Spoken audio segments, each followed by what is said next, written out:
This is the story of a boy born into slavery, separated from his mother when he is just a few weeks old.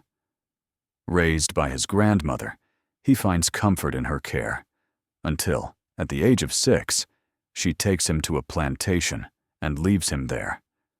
The pain of abandonment never fades. As he grows, his master sends him to work for a ship carpenter. Despite the ban on teaching slaves, the carpenter's wife begins to teach him the alphabet. But when her husband discovers this, he forces her to stop.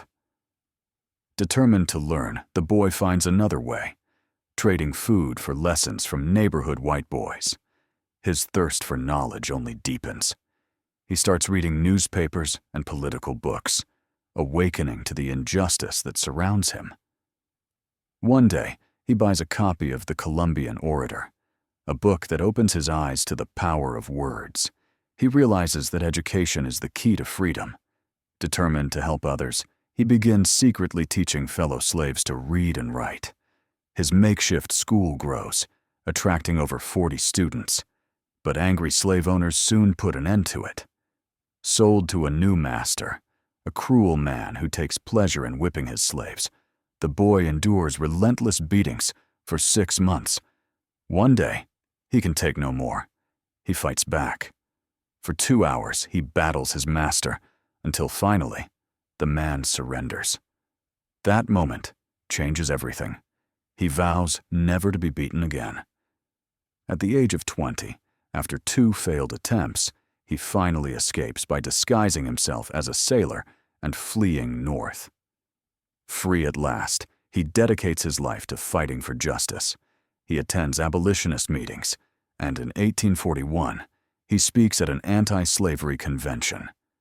His powerful voice earns him a place as a lecturer for the Massachusetts Anti-Slavery Society. As his influence grows, so does opposition. He writes books, publishes an anti-slavery newspaper, and challenges the system at every turn. His actions anger many, and during a lecture tour, an angry mob attacks him. Beaten and bloodied, he is rescued by a local family, but he refuses to back down. His fight extends beyond abolition. He also joins the first Women's Rights Convention, becoming a vocal advocate for gender equality. Soon, he is recognized worldwide as a leader for human rights. He becomes a trusted advisor to President Abraham Lincoln, urging him to treat black soldiers fairly and to grant voting rights to all black men and women. In 1863, Lincoln signs the Emancipation Proclamation, declaring the end of slavery. Frederick Douglass goes on to make history. He becomes the first African American to hold a high-ranking U.S. government position and the first black person to receive a vice presidential nomination, though he does not campaign for the office. Through his words and actions, he continues to inspire generations. His legacy teaches us to never give up in the face of adversity. As he once said, "If there is no struggle, there is no progress." Those who profess to favor freedom and yet depreciate agitation are men who want crops without plowing up the ground. They want rain without thunder and lightning. They want the ocean without the awful roar of its many waters.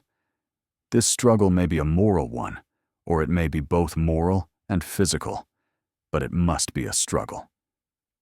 Frederick Douglass's journey is a testament to the power of education, resilience, and the fight for justice. His story continues to inspire those who dare to stand against oppression.